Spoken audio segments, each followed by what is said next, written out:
কিছুদিন আগে লেচু গাছ আর লেবু গাছের কলম কাটছিলাম। আজকের ভিডিওতে সেটাই দেখাবো।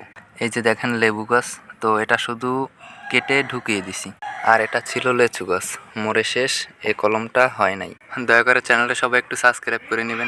এই পেশে লাগাইছিলাম আরও বেশ কয়েকটা লেবু গাছ, সবগুলো বেঁচে গেছে, কিন্তু লেচু গাছটা মরে গেছে। এই লেবু গাছটা থেকে চারা কাটছিলাম, লেবুটা পেকে গেছে। আমাদের বাড়ির পাশেই হচ্ছে পানের বরজ, দেখেন কত বড় বড় পান ফুটছে। এখানে আমাদের অনেক পানের বরজ আছে। লইয়া মামা কি আনছো দেখি, পানি খাইছে কেডা? দেখছো মুই এনে কলম কাটছি, এই লেবু গাছের কলম কাটছি। এনে দে আড্ডা কাটছো, আড্ডা কাটছি। দেখছো। আসসালামু আলাইকুম, সবাই কেমন আছেন? আজকে আপনাদের আমাদের বাগানের ভিতর বাড়িটারে দেখাবো।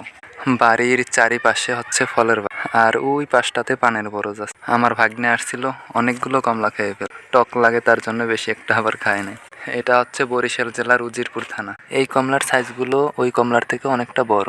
এটা হচ্ছে আমাদের ফলের বাগান, এখানে অনেক ধরনের ফল গাছ আছে। ছাদের উপরেও লাগাইছিলাম, আর ওই পেশে হচ্ছে লকট গাছ। ক্যামেরায় সাইজ বড় দেখা যাচ্ছে, কিন্তু বাস্তবে একদম পিনি। দয়া করে চ্যানেলটা সবাই একটু সাবস্ক্রাইব করে নেবেন। এবছর কমলার ফলনটা অনেক বেশি। এই পেশে আছে লেচু গাছ, আবার ওই পেশে আছে সবেদা গাছ। মোটামুটি 10-12 ধরনের ফলকার গাছ আছে এখানে। আর এগুলো হচ্ছে সব আমাদের বাড়ির পাশে। দেখেন একটা খাজুর গাছও আছে। বলেন তো এটা কি গাছ? আমি কলম কাটছিলাম লেচু গাছের, দেখি এখনো গাছ বেঁচে আছে কিনা। হ্যাঁ, গাছ বেঁচে নেই, গাছ মরে গেছে। এই পেশে কলম কাটছিলাম লেবু গাছের, দেখি লেবু গাছ তো বেঁচে আছে।